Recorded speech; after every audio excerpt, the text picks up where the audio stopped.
for the delay. I hope this is all working. Hopefully I'm up to this.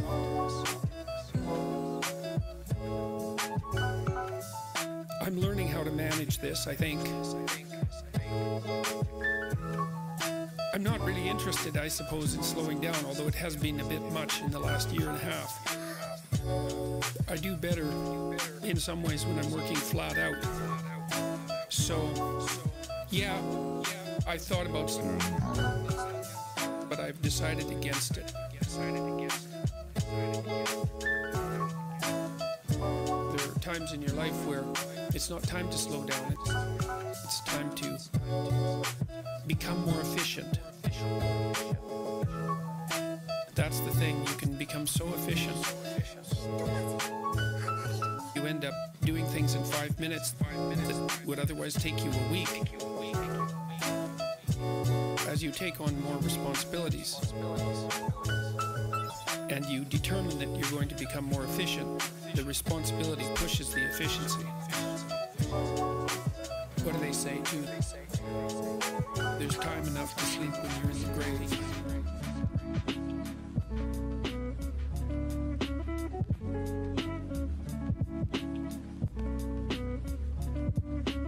Analysis of the purpose of memory.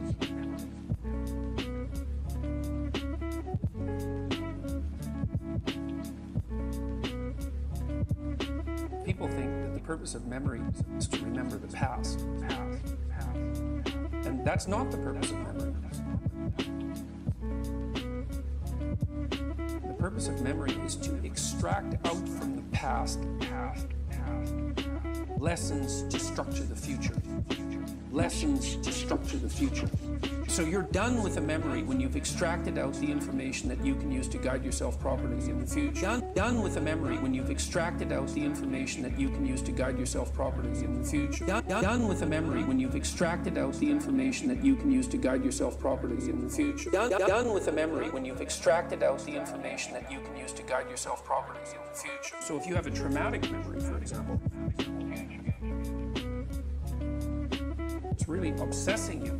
If you analyze that memory to the point where you figured out how you put yourself at risk and you can determine how you might avoid that in the future, then the emotion associated with that goes away. Memory has a very pragmatic function, and cultural memory is the same thing. We need to extract out stories from our past that structure our future. And we need that because, well, first of all, if you don't have a purpose, it isn't that your life becomes neutral in a meaningless sense. It's that your life becomes characterized by unbearable suffering. Because the baseline condition of life is something like unbearable suffering. Is something like unbearable suffering. And what you have to set against that is a noble and worthwhile purpose. A noble and worthwhile purpose.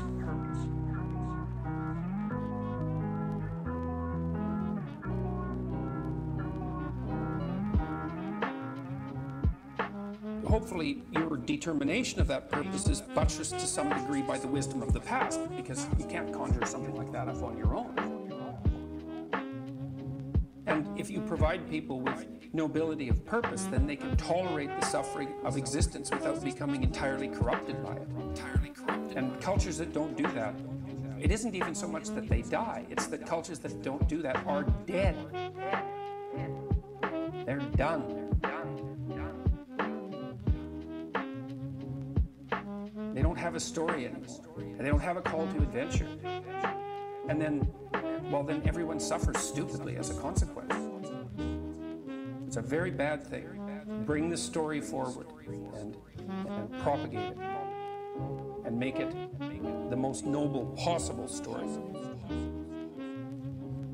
And then you motivate people to transcend themselves, which they need to do.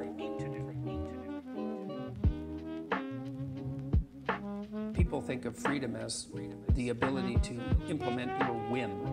And freedom opens up that as a possibility. But sustainable freedom, that isn't what it's about at all. It's primarily about responsibility. It's about determining which load you're going to pick up and carry. That's the proper definition of appropriate freedom. It's not dim gratification of instantaneous impulse. It's self-evident that that doesn't work. 2-year-olds do that. And that's why they can't live in the world. They can't organize themselves across time. They can't sacrifice the moment for the future. And the more sophisticated you get, I suppose, in some sense, the more you're able to do that. And then your freedom becomes the freedom to choose the proper responsibility. That's also not something that we've been good at communicating to young people. If we talk to them about responsibility, we generally do it in a finger-wagging sort of way. It's like, well, you're breaking the rules, you're a bad person. And well, that may be true. The proper message for young people is to say, well, no, you don't understand. You want to take on responsibility. You want to take on the heaviest load that you can conceive of, that you might be able to move, because it gives your life nobility and purpose. And that offsets the tragedy, offsets the tragedy, offsets the tragedy, offsets the tragedy. And not only psychologically, because you have a purpose and something to wake up for, to face the difficulties of the day, but also because if you face the difficulties of the day properly, you actually ameliorate suffering, not only in the psychological sense, but because you make the world at least a less terrible place. And that's something. And that's something. Right? To move things away from hell is something. To move things away from the worst they can be is, well, that's a noble goal in and of itself.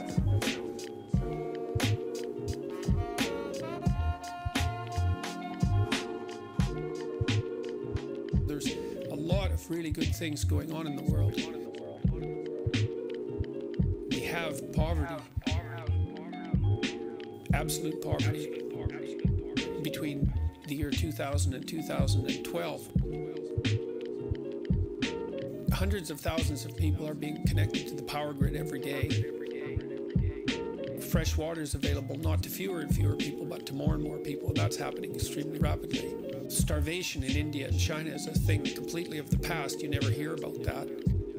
And that's pretty much the case for the rest of the world, except now and then for political reasons.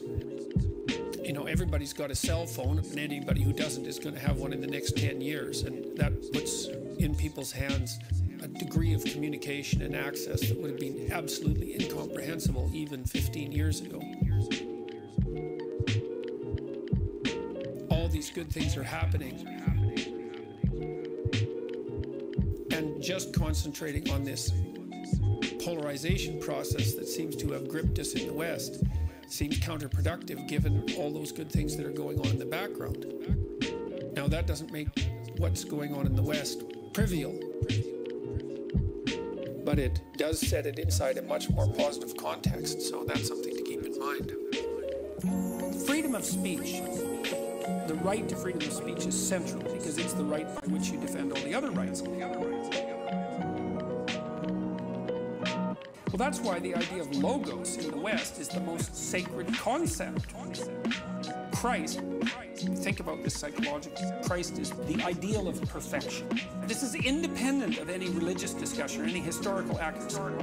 It doesn't matter. What Christ represents is the perfect individual. Whatever that is. Now, you discuss endlessly what that is, but one of the things the West has settled on is that the perfect individual utters the truthful speech that makes potential into habitable order. Does that through truth. That's embedded in the first few sentences of Genesis, for example.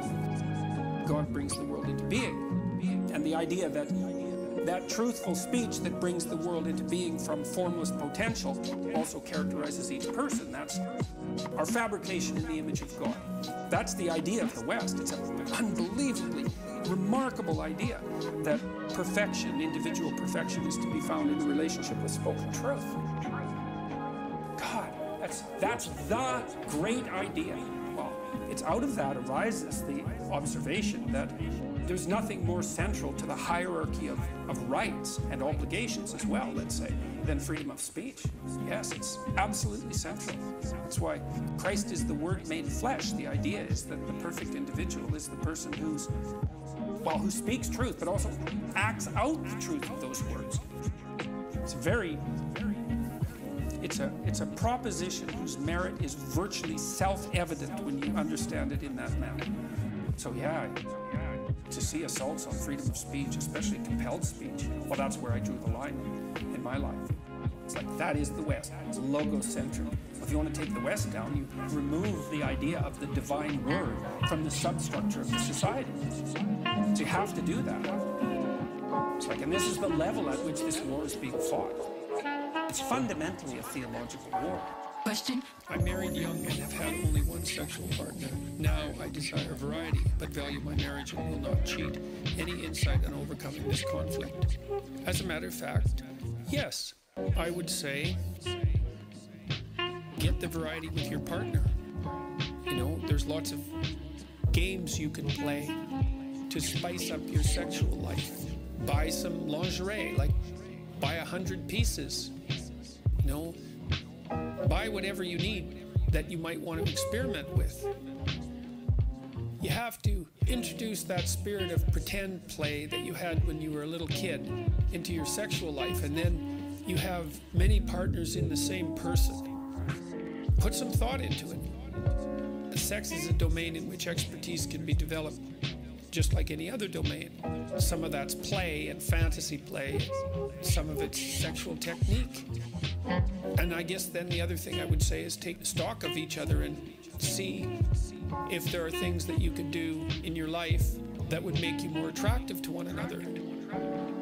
You know, those are hard questions because no one wants to say, well, you know, I'd be more attracted to my wife sexually if she just acted X way, and the same with regards to a wife's contemplation of her husband, but those are the real questions, man.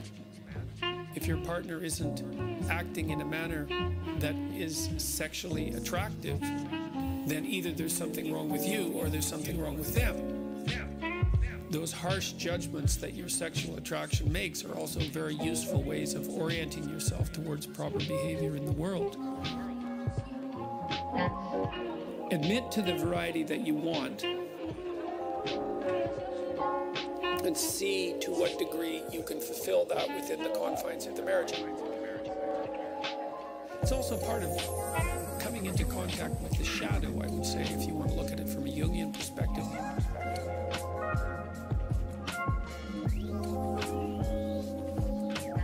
You might have all sorts of sexual desires that part of you feels should remain taboo.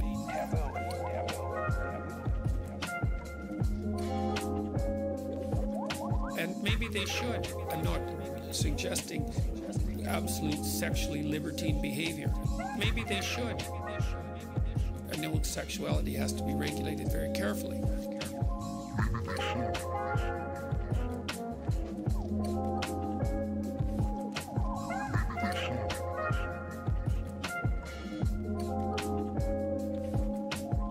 You might be able to push yourself with some time and effort and contemplation and some admission of fantasy and all of that into domains of sexual satisfaction that you haven't achieved before.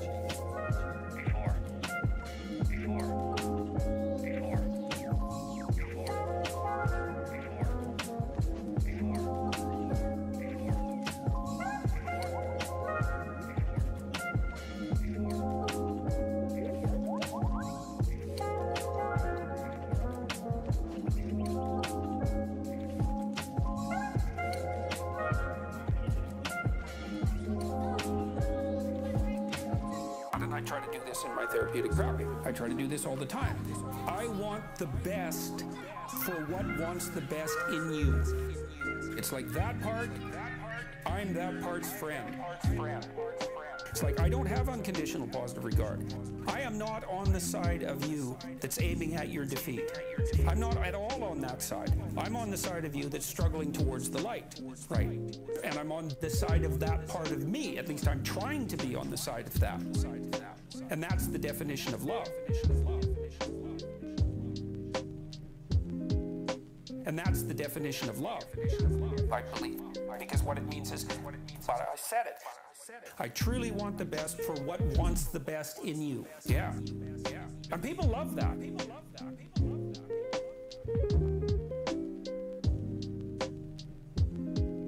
They love that, man.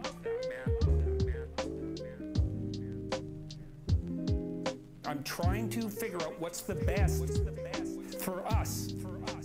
Really, the best. Not the best for me, although that's part of it, because here I am, you know, and I'm in the game too. I'm so greedy, let's say. I don't just want the best for me. That's not enough for me. I'm too greedy for that. Maybe I'm too selfish for that. I want the best for me in a way that's the best for everyone else too. Because that's even better. That's another interesting thing about being bounded by death. You have nothing to lose. You might as well aim for the highest goal, because what have you got to lose that you aren't already going to lose? Nothing.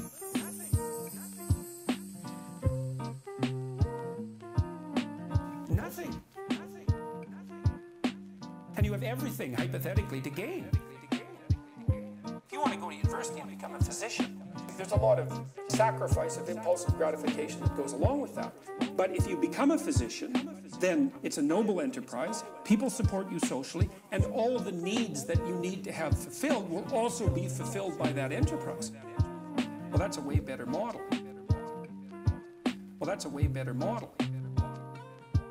It's strange that the maximum freedom comes with the adoption of a discipline and then also the adoption of responsibility. That frees you up and everyone else around you in the long run. And if you explain that to people, especially in this day and age when they've been fed a never-ending diet of idiot rights and freedoms, they're immediately on board with it because they know that most of the meaning that people experience in their life is a consequence of adopting responsibility. So they're starving for that.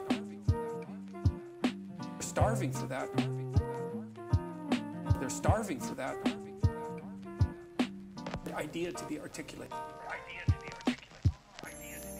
It's as if something like the following happened as humanity developed. First were the endless tens or hundreds of thousands of years prior to the emergence of written history and drama. During this time, the twin practices of delay and exchange begin to emerge slowly and painfully. Then they become represented in metaphorical abstraction as rituals and tales of sacrifice, told in a manner such as this. It's as if there's a powerful figure in the sky who sees all and is judging you. Giving up something you value seems to make him happy, and you want to make him happy because all hell breaks loose if you don't. So, practice sacrificing and sharing until you become expert at it, and things will go well for you.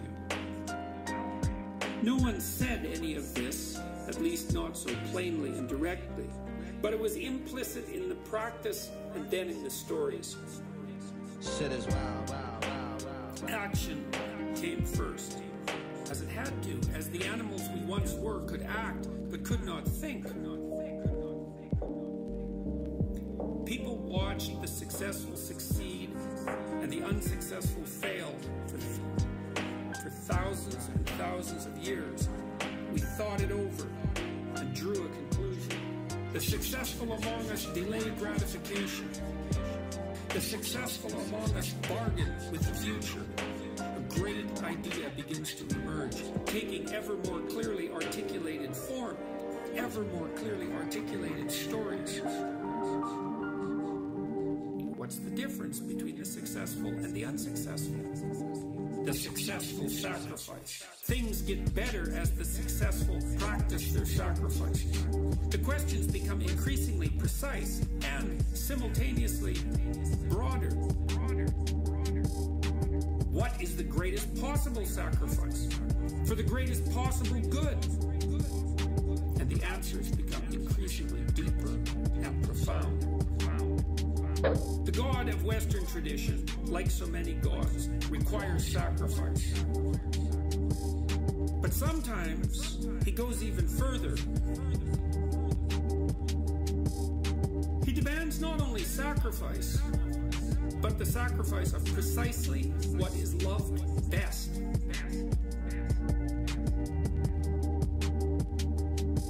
We'll start our analysis with a truism. Stark, self-evident, and understated. Sometimes things do not go well. That seems to have much to do with the terrible nature of the world, with its plagues and famines and tyrannies and betrayals. But here's the rub. Sometimes when things are not going well, it's not the world that's the cause. The cause is instead that which is currently most valued, subjectively and personally. Why? Because the world is revealed to an indeterminate degree through the template of your values. Thus, if the world you're seeing is not the world you want, it's time to examine your values. It's time to rid yourself of your current presuppositions. It's time to let go.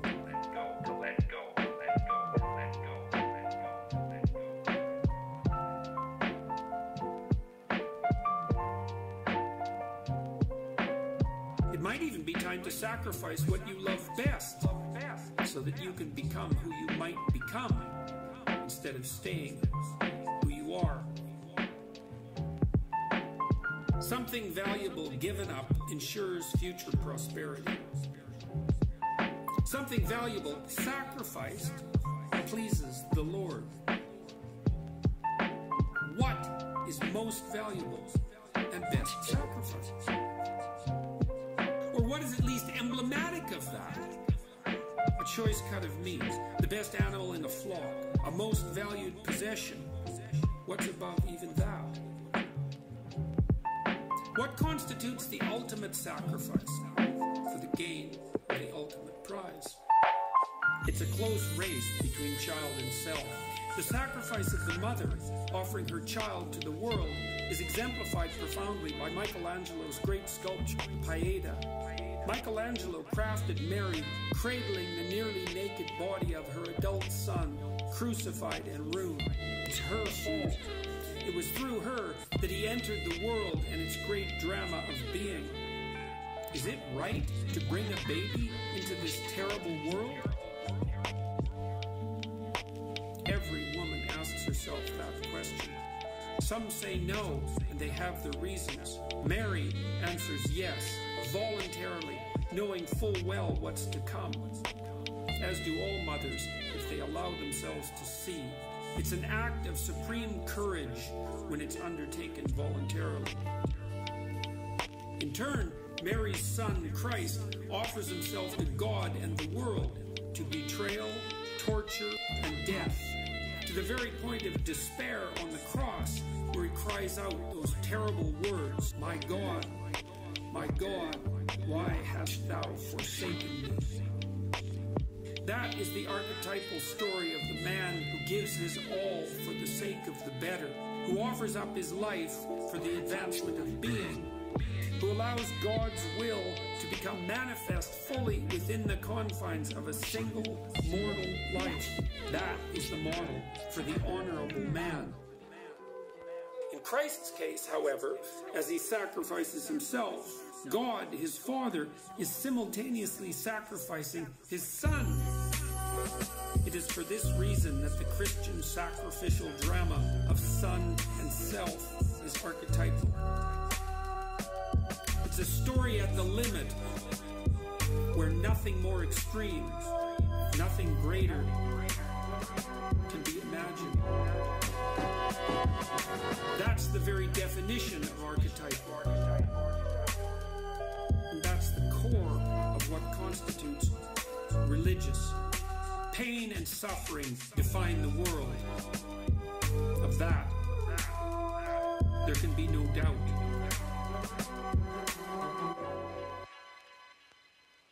Sacrifice can hold pain and suffering in abeyance to a greater or lesser degree, and greater sacrifices can do that more effectively than lesser. Of that, there can be no doubt. Everyone holds this knowledge in their souls.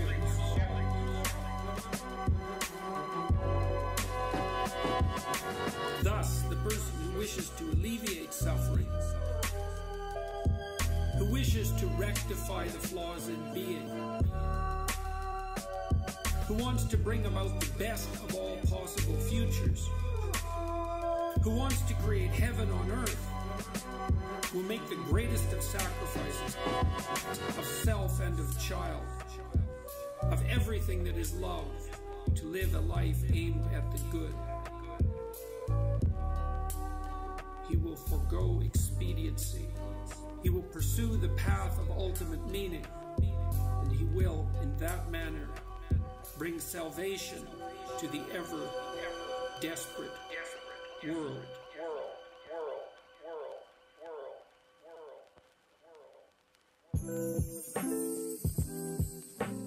Archetypal themes are archetypal because they actually speak of the structure of human experience. That's why they last. And human experience has a pattern. You don't have the capacity to articulate that pattern as an individual, in part because your life is too short. You just can't figure it out. But the ancient representations of those patterns are everywhere around you. You know some of them in image. You cotton onto them automatically. You fall into them if you go to a movie, for example, because movies always express archetypal themes. If you hear them articulated, you think, I knew that. I knew that. I knew that. I knew that. That's the Platonic idea of learning as remembering. Your soul already knows, but it doesn't have the words.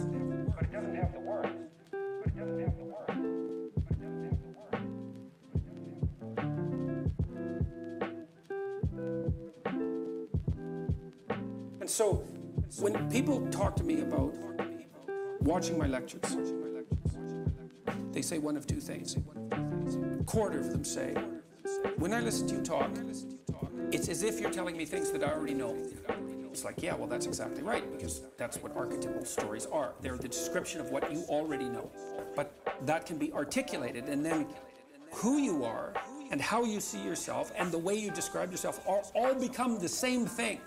So that's wonderful. Then you're not at odds with yourself. You're a functioning unity, and that makes you much stronger and more indomitable than you would otherwise be. And then the other thing that people say, and this is more like 3/4 of them, is that they say, I was in a very dark place, I was addicted, I was drinking too much, I had a fragmented relationship with my fiancée, and I wasn't getting married, things weren't going very well with my family, my relationship with my father was damaged, I didn't have any aim, I was wasting my time, some variant of that, some combination of those. And they said, well, I've been watching your lectures, I've decided to establish a purpose, I'm trying to tell the truth. The title of these talks that I'm giving here is Mind Over Mind, and I'm going into all the various problems which have to do with the control of the mind, and so I might introduce what I'm going to say by saying it from different points of view.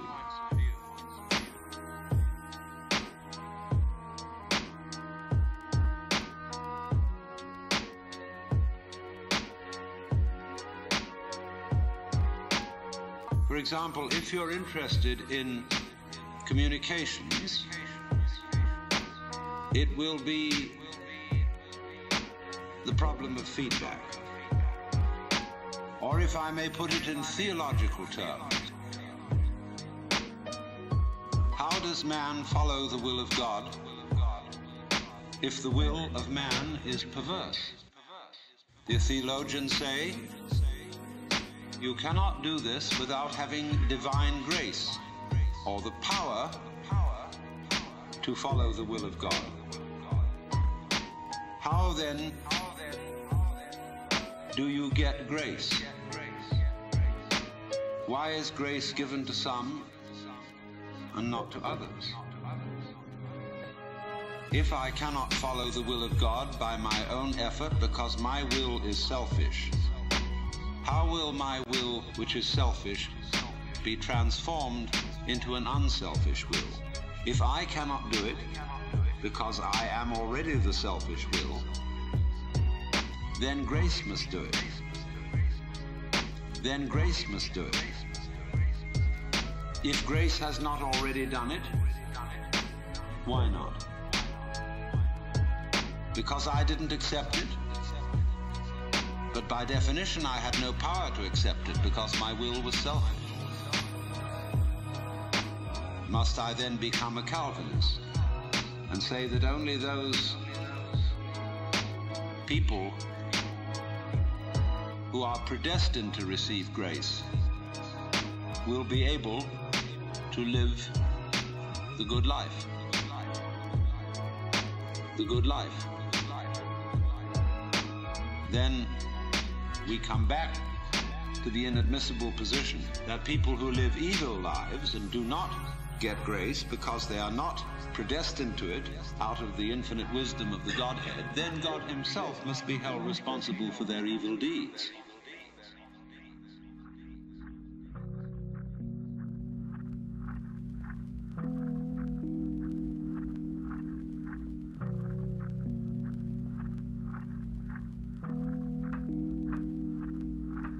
And so that is a nice little tangle. If I put this in the language of Oriental philosophy and religion, it would be something like this. The Buddha said that wisdom must come only from the abandonment of selfish craving or desire. One who abandons that desire attains nirvana, which is supreme peace, liberation, supreme peace, liberation, supreme peace, liberation. Nirvana means in Sanskrit, blow out. That is, exhale the breath. That is, exhale the breath. The opposite, desire, is to breathe in. Now, if you breathe in and hold it, you lose your breath.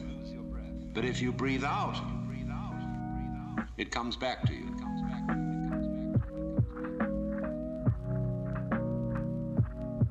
It comes back to you. So the principle here is, if you want life, don't cling to it. Let go. Let go. But the problem is, if I desire not to desire, is that not already desire? How can I desire not to desire? How can I surrender myself when myself is precisely an urge to hold on, to cling to life, to continue to survive?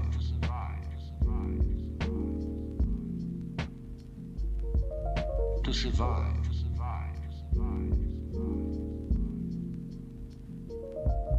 To survive.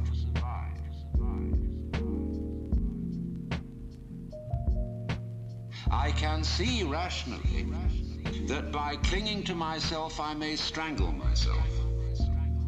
I may be like a person who has a bad habit,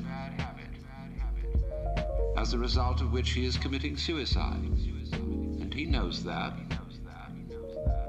but can't give it up, because the means of death are so sweet.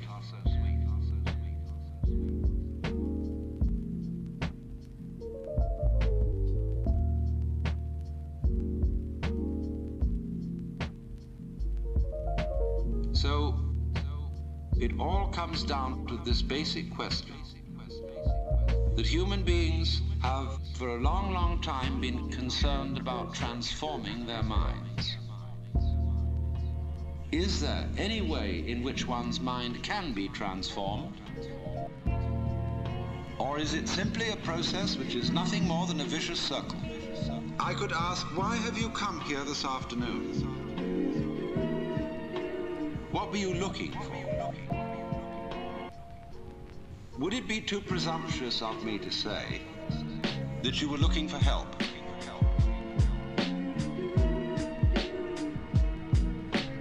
Looking for help.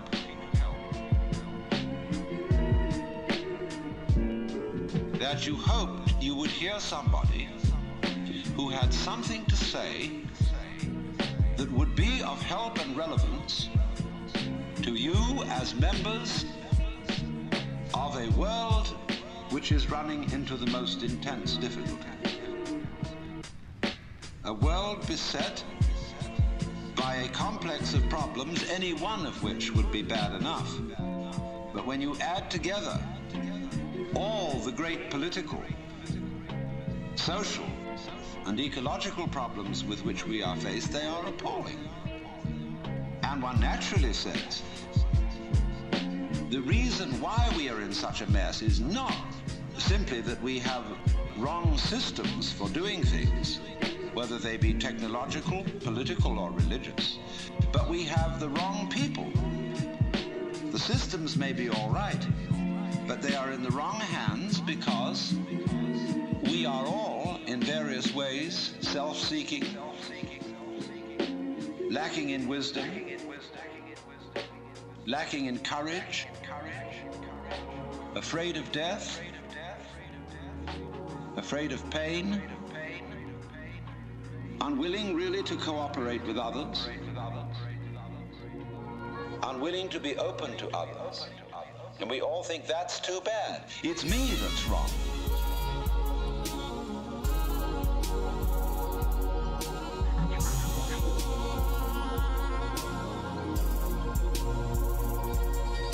It's me that's wrong.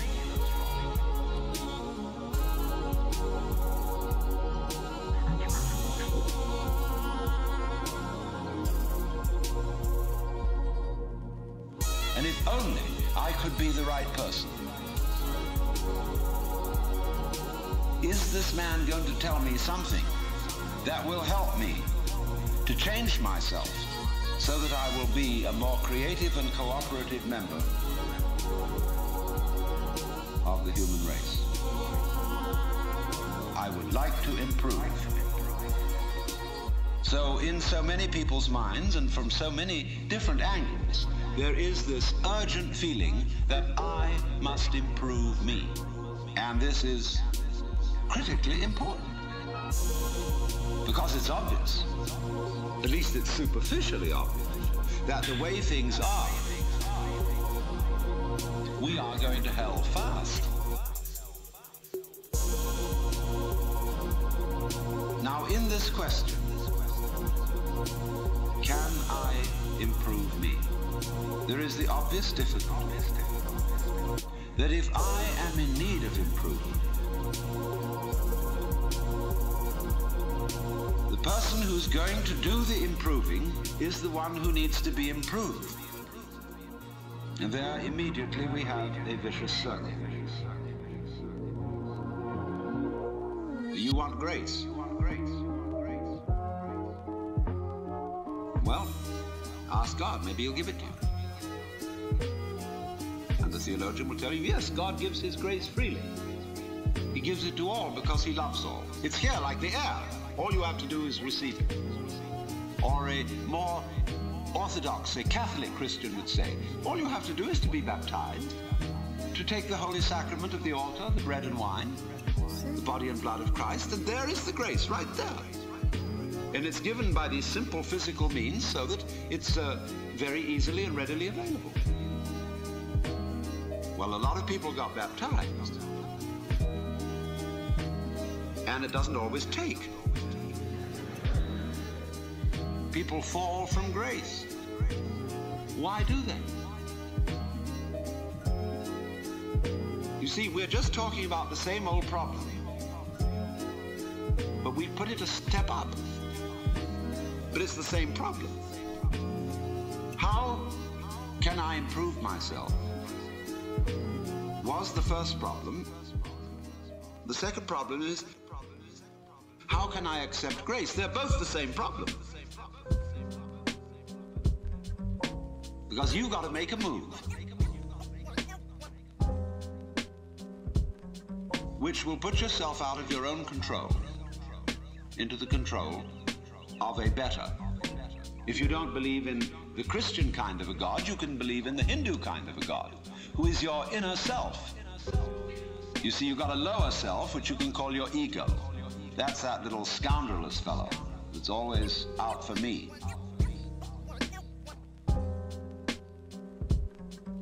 But behind the ego, there is the Atman, the inner self, the inward light, as Quakers would call it. The real self, the spirit, which is substantially identical with God. So you've got to meditate in such a way that you identify with your higher self. Now, how do you do that? Now, how do you do that? Well, you start by watching all your thoughts very carefully. Watching your feelings, watching your emotions, so that you begin to build up a sense of separation between the watcher and what is watched.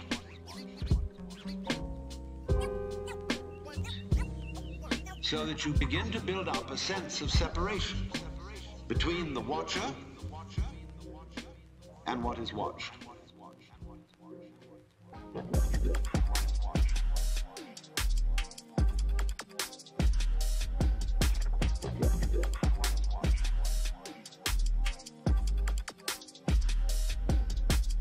So that you are, as it were, no longer carried away by your own stream of consciousness. You remain the witness, impassively, impartially, suspending judgment and watching it all go on. And watching it all go on. That seems to be something like progress. At least you're taking an objective view of what is going on. Of what is going on. You are beginning to be in a position to control it, but just wait a minute. Who is this self behind the self, the watching self? Can you watch that one? It's interesting if you do, because you find out, of course, that this is just as the problem of grace is nothing more than a transposition of the first problem. How am I to be unselfish? By my own power. It becomes, how am I to get grace by my own power?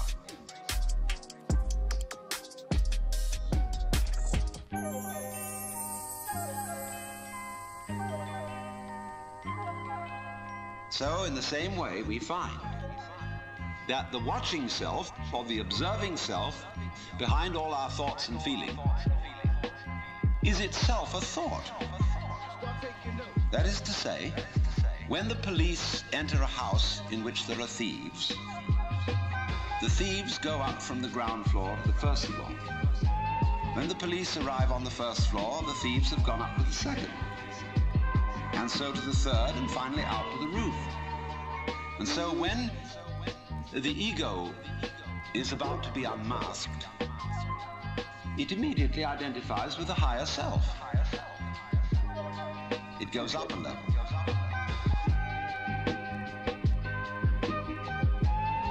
It goes up a level. Because the religious game is simply a refined and highbrow version of the ordinary game. How can I outwit me? How can I one-up me? So, if I find, for example, that in the quest for pleasure, the ordinary pleasures of the world, food, sex, power, food, sex, power, food, sex, power, food, sex, power. All this becomes a drag, and I think, no, it isn't there. So I go in for the arts, literature, poetry, music, and I absorb myself in those pleasures.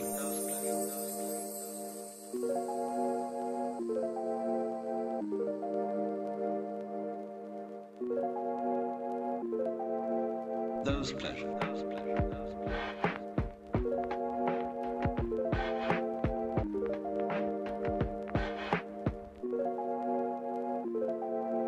Those pleasures. And after a while, they aren't the answer. So I go to psychoanalysis. And then I found out that's not the answer. I go to religion. But I'm still seeking what I was seeking when I wanted candy bars. I want to get that goodie. Only I see now that, of course, it's not going to be a material goodie. All material goodies fall apart. But maybe there's a spiritual goodie that's not going to fall apart. But in that quest, the quest is not different from the quest for the candy bar. Same old story. Only you've refined the candy bar and made it abstract and holy and blessed and so on. So it is with the higher self. The higher self's your old ego. And you sure hope it is eternal, indestructible and all-wise. But then the great problem is how to get that higher self working. How does it make any difference to what you do and what you think? I know all kinds of people who've got this higher self going, practicing their yoga, but they're just like ordinary people. Sometimes a little worse. And they can fool themselves. They can fool themselves. They can fool themselves. They can say, for example, well, my point of view in religion is very liberal. I believe that all religions have divine revelation in them. But I don't understand the way you people fight about it. You fight, say that we, Jehovah's Witnesses, have the real religion. Others say, well, we Roman Catholics have it. And the Muslims say, no, it is in the Quran. And this is the right way. This is the right way. And somebody else gets up, and he may be a rather highbrow Catholic, and say, well, God has given the Spirit through all the traditions, but ours is the most refined and mature. And then somebody comes along and says, well, as I said, they're all equally revelations of the divine. And in seeing this, of course, I'm much more tolerant than you are. You see? How that game is going to work? See, I could take this position. Supposing you regard me as some sort of a guru, and you know how gurus hate each other. They're always putting each other down. And I could say, well, I don't put other gurus down. See, that outwits all of them. See, we're always doing that. We're always finding a way to be one up. And by the most incredibly subtle means. So you see that, you see? And you say, I realize I'm always doing that. Now tell me, how do I not do that? How do I not do that? I say, why do you want to know? Well, I'd be better that way. Yeah, but why do you want to be better?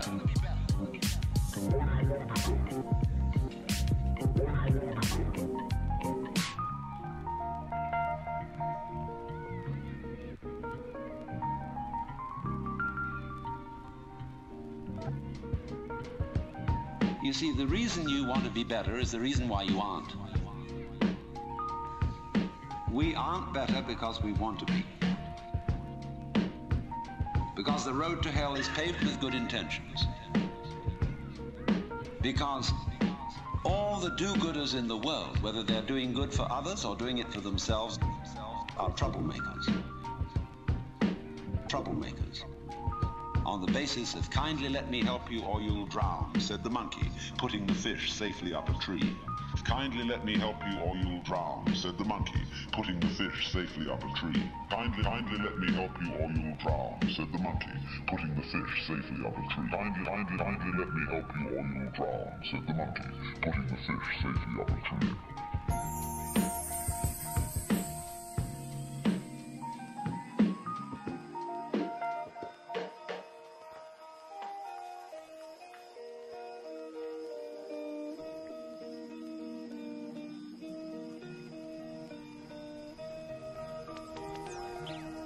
We white Anglo-Saxon Protestants, British, German, American, have been on a rampage for the past 100 or more years to improve the world.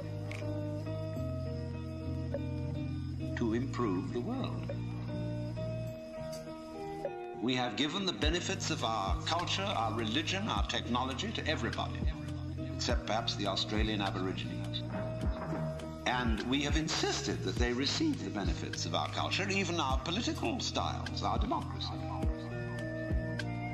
You'd better be democratic, or we'll shoot you.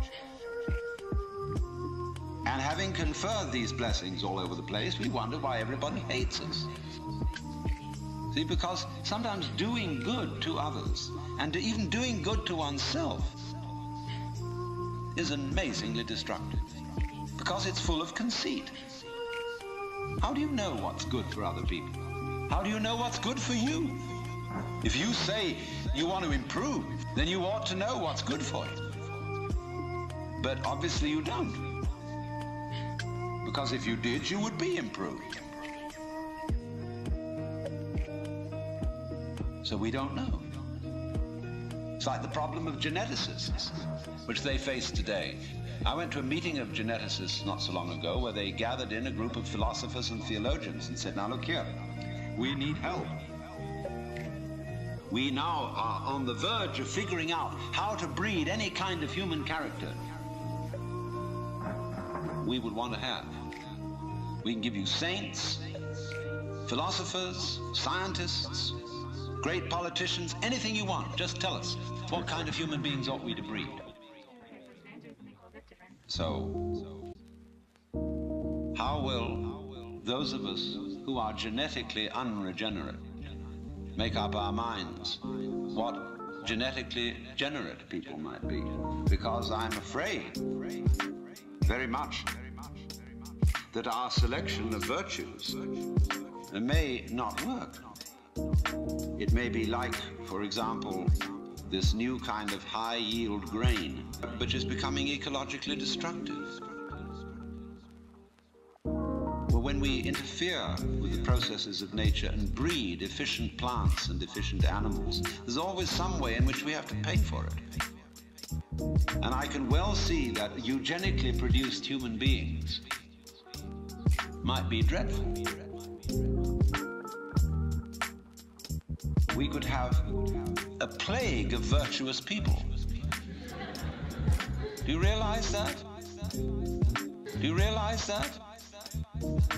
Any animal considered in itself is virtuous. It does its thing, but in crowds they're awful.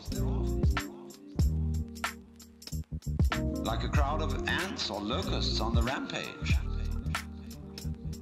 They're all perfectly good animals, but it's just too much. I could imagine a perfectly pestiferous mass of 1 million saints.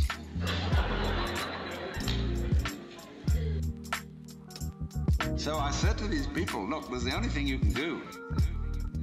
Just be sure that a vast variety of human beings is maintained. Don't please breed us down to a few excellent types. Excellent for what? Excellent for what? We never know how circumstances are going to change, and how our need for different kinds of people changes. At one time, we may need very individualistic and aggressive people. At another time, we may need very cooperative, team-working people. At another time, we may need people who are full of interest in dexterous manipulation of the external world. At another time, we may need people who explore into their own psychology and are introspective. There is no knowing. But the more varieties and the more skills we have, obviously, the better. So you see, here again, the problem comes out in genetics. We do not really know how to interfere with the way the world is.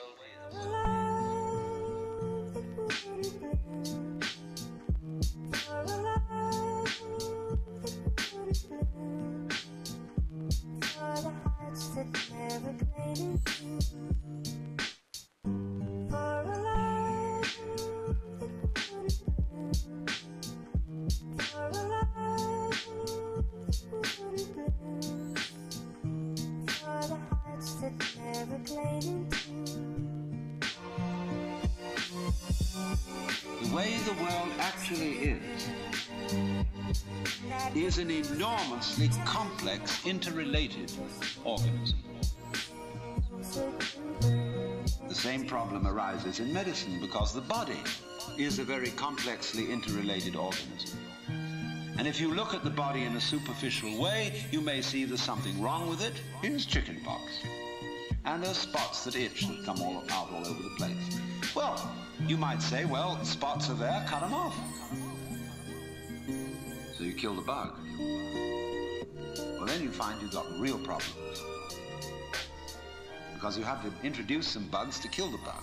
It's like bringing rabbits into Australia. And that starts going all over the place and getting out of hand. But then you think, well, now wait a minute. It wasn't the bugs in the blood. There are bugs all over the place. What was wrong with this person that his blood system suddenly became vulnerable to those particular bugs? His resistance wasn't up. Therefore, what you should have given him was not an antibiotic, but vitamins. Okay, so we're going to build up his resistance. But resistance to what? You may build up resistance to this and this and this class of bugs, but then there's another one that loves that situation. It comes right in. See, we always look at the human being medically in bits and pieces. Because we have heart specialists, lung specialists, bone specialists, nerve specialists, and so on. And so on. And they each see the human being from their point of view. There are a few generalists, but they realize the human body is so complicated that no one mind can understand it. And furthermore, supposing we do succeed in healing all these people of their diseases, what do we then do about the population problem? I mean, we've stopped cholera, the black bubonic plague, we're getting the better of tuberculosis, we may fix cancer and heart disease. Then what will people die of? Well, then let's go on living. There'll be enormous quantities of us. Then we have to fix this birth thing. Pills for everybody.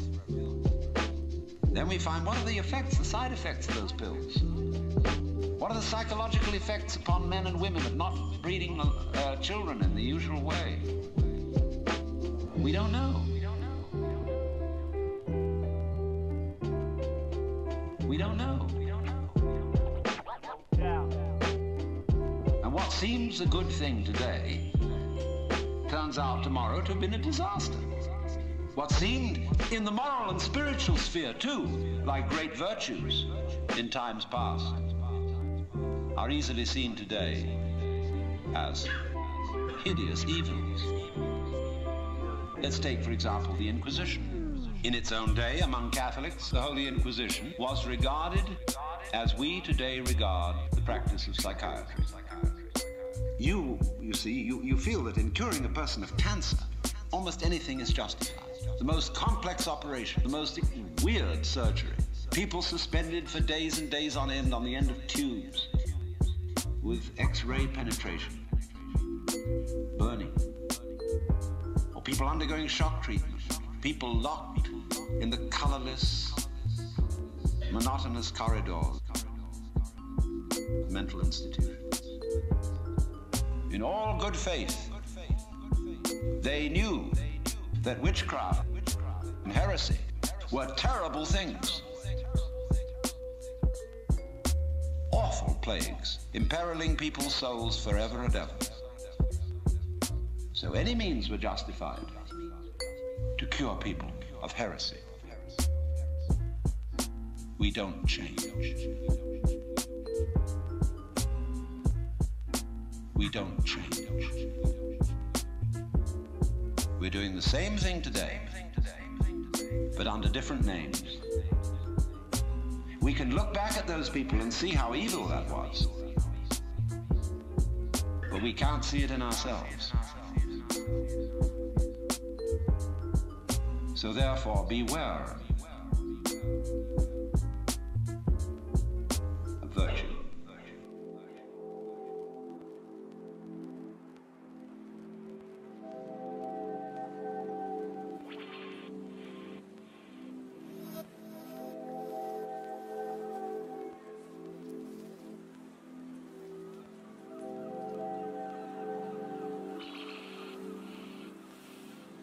Lao Tzu, the Chinese philosopher, said, the highest virtue is not virtue, and therefore really is virtue. But inferior virtue cannot let go of being virtuous, and therefore is not virtue. Translated in more of a periphrastic way, the highest virtue is not conscious of itself as virtue. Therefore really is virtue. Lower virtue is so self-conscious that it's not virtue. That it's not virtue.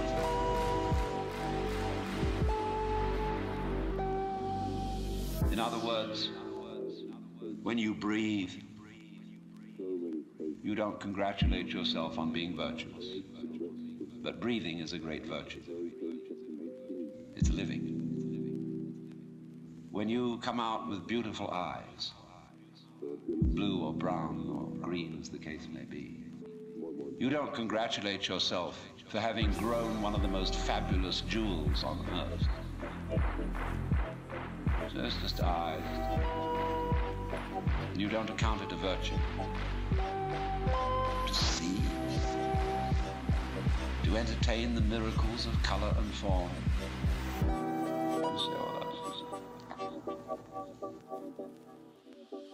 But that's real virtue.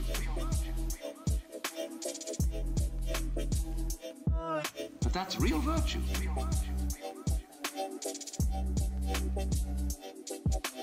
Virtue in the sense, the old sense of the word, a strength. As when we talk about the healing virtue of a plant. That's real virtue. But the other virtues are stuck on. They're ersatz. They're imitation virtues. And they usually create trouble. Because more diabolical things are done in the name of righteousness. And be assured that everybody of whatever nationality or political frame of mind or religion always goes to war with a sense of complete rightness. The other side is the devil. Our opponents, whether in China or Russia or Vietnam, have the same feeling of righteousness about what they're doing as we have on our side. And the plague on both houses. Because, as Confucius said, the goody-goodies are the thieves of virtue.